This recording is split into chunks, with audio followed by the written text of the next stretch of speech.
Hello बच्चों, start करते हैं आज lecture number 4 body fluid and circulation. Topic है लिम्फ। टॉपिक क्या है हमारी? लिम्फ, या इसी को हम क्या कहते हैं? Tissue fluid. ओके, आइए देखें ये होता क्या है। ये होता, अगर टिश्यू की बात करें तो टिश्यू क्या होता है? ग्रुप ऑफ सेल होता है। ठीक है, जैसे यहाँ पे देखिए ये क्या है? Sale sale sale sale. ये बहुत सारी सेल आपस में मिल गई। ठीक है, ये क्या हो गया? ग्रुप ऑफ सेल हो गया।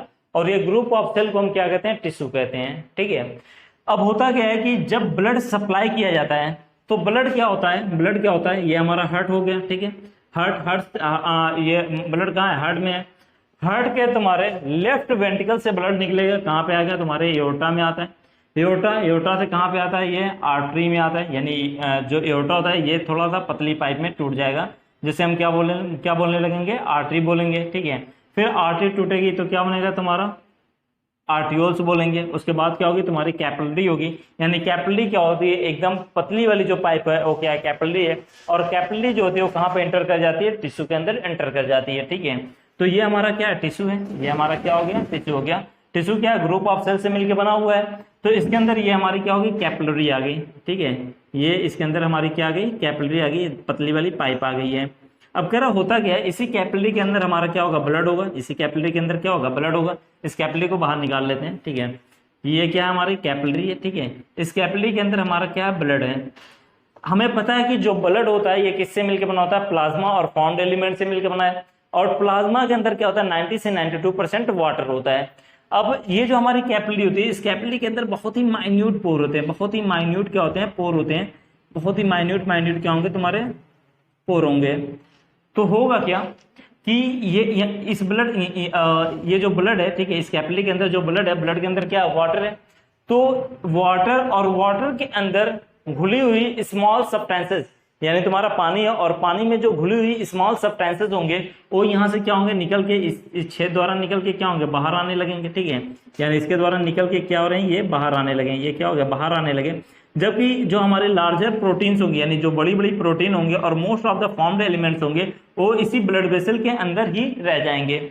अब ये जो तुम्हारा ये जो वाटर और इसके अंदर घुली हुई स्मॉल सब्सटेंसेस जो ये बाहर आ गई हैं, इसी को हम क्या बोलते हैं? इंटरस्टिशियल फ्लूइड बोलते हैं। क्या बोला जाता है? इंटरस्टिशियल फ्लूइड बोला जाता है, या इसी को क्या कहोगे? टिश्यू फ्लूइड कहोगे। अब जब भी ब्लड और सेल के बीच कुछ भी एक्सचेंज करना होगा तो ये एक्सचेंज हमेशा किसके थ्रू होगा? इंटरस्टिशियल फ्लूइड के थ्रू होगा। अगर सेल को ब्लड के अंदर कुछ डालना है तो क्या करेगा? उस सब्सटेंस को कहां पे निकाल देगा? इंटरस्टिशियल फ्लूइड में निकाल देगा। और इंटरस्टिशियल फ्लूइड से वो कहां पे चला जाएगा? तुम्हारे ब्लड के अंदर चला जाएगा। अगर ब्लड को सेल को कुछ देना है तो क्या करेगा? सब्सटेंस को कहां पे निकालेगा? इंटरस्टिशियल फ्लूइड में निकाल देगा। और इंटरस्टिशियल फ्लूइड से वो कहां पे चला जाएगा? सेल के पास चला जाएगा।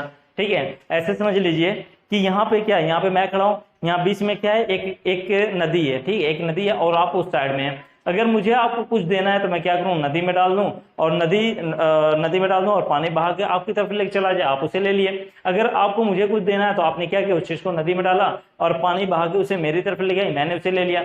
यानी जो एक्सचेंज ऑफ मटेरियल हो रहा है, ठीक है, वो तुम्हारा न्यूट्रिएंट्स हो सकते हैं या गैसेस हो सकते हैं, जो कुछ भी है वो किसके थ्रू हो रही है? इसी ये बीच में जो नदी है, ठीक है, बीच में जो नदी का पानी है उसके थ्रू हो रहा है। तो ऐसे यहाँ पे भी क्या होगा? जब भी ब्लड और सेल के बीच चीजों का एक्सचेंज होता है वो किसके थ्रू होता है? इसी इंटरस्टिशियल फ्लूइड के थ्रू होता है। किसके थ्रू होगा? इसी इंटरस्टिशियल फ्लूइड के थ्रू होगा। अब ये जो इंटरस्टिशियल फ्लूइड है, अगर मान लीजिए पानी कहीं पे आप इकट्ठा करके रखे हैं, अगर पानी हमेशा वहीं पे पड़ा रहे तो पानी क्या हो जाएगा? खराब हो जाएगा।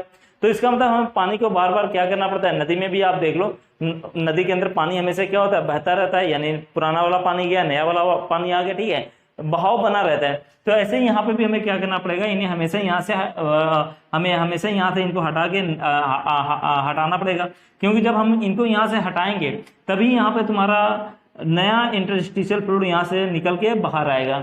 तो कह रहा होता क्या है? यहाँ पे पतली पतली पाइप लगी होती है। ठीक है, यहाँ पे क्या होंगी? पतली पतली पाइप लगी होती है, बहुत सारी पतली पतली पाइप लगी होंगी, जिसे हम लिम्फेटिक सिस्टम बोलते हैं। क्या बोलते हैं? Lymphatic system. ये लिम्फेटिक सिस्टम क्या करेगा? इस इंटरस्टिशियल फ्लूइड यानी टिश्यू फ्लूइड को अपने अंदर, यहाँ पे भी टिश्यू फ्लूइड होंगे, इन्हें अपने अंदर क्या करेगा? खींच लेगा।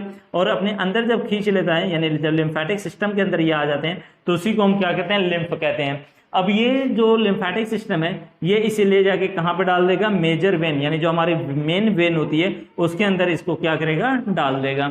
यहाँ पे अब जो तुम्हारा लिम्फ है, अगर इस लिम्फ की बात करें तो ये तुम्हारा कैसा होता है, कलरलेस होता है, और इसके पास कुछ स्पेशल टाइप के लिम्फोसाइट होते हैं जो तुम्हारे इम्यून रिस्पॉन्स के लिए जरूरी होते हैं, ठीक है, जो तुम्हारे इम्यून रिस्पॉन्स के लिए जरूरी होते हैं, ठीक है। ये बताइए अगर हम बात करें कि हम खाते क्या हैं, हम खाने में क्या लेते हैं, मेनली तीन ही चीज, कार्बोहाइड्रेट, प्रोटीन और फैट, ठीक है। तो हमारा जो फैट है ना, जो हमारा फैट है, फैट को डायरेक्ट एब्जॉर्ब नहीं किया जा सकता, तो फैट का जो एब्जॉर्प्शन होता है वो भी किसके थ्रू होता है, इसी लिम्फ के द्वारा होता है। जो तुम्हारा लैक्टियल होता है, स्मॉल इंटेस्टाइन है, स्मॉल इंटेस्टाइन के अंदर जो लिम्फेटिक सिस्टम होता है उसे क्या बोलते हैं, लैक्टियल बोलते हैं, और लैक्टियल के अंदर जो लिम्फ होता है उसके थ्रू हम क्या करते हैं, फैट को एब्जॉर्ब करते हैं। ओके, तो ये अगर ये वाली लाइन समझ में आ जाए तो अच्छी बात है, वरना जब हम डाइजेशन एंड एब्जॉर्प्शन पढ़ेंगे तो उस चैप्टर के अंदर इसका पूरा डिटेल दिया गया, उसे वहां पे हम देख लेंगे, ठीक है। तो आई होप आपको समझ में आ गया होगा कि जो इंटरस्टिशियल फ्लूइड है उसी को हम क्या कहते हैं, टिश्यू फ्लूइड भी कहते हैं, या इसी को हम क्या कह सकते हैं, लिम्फ भी कह सकते हैं। ओके, आप एनसीईआरटी से इसे रीड कर लीजिएगा।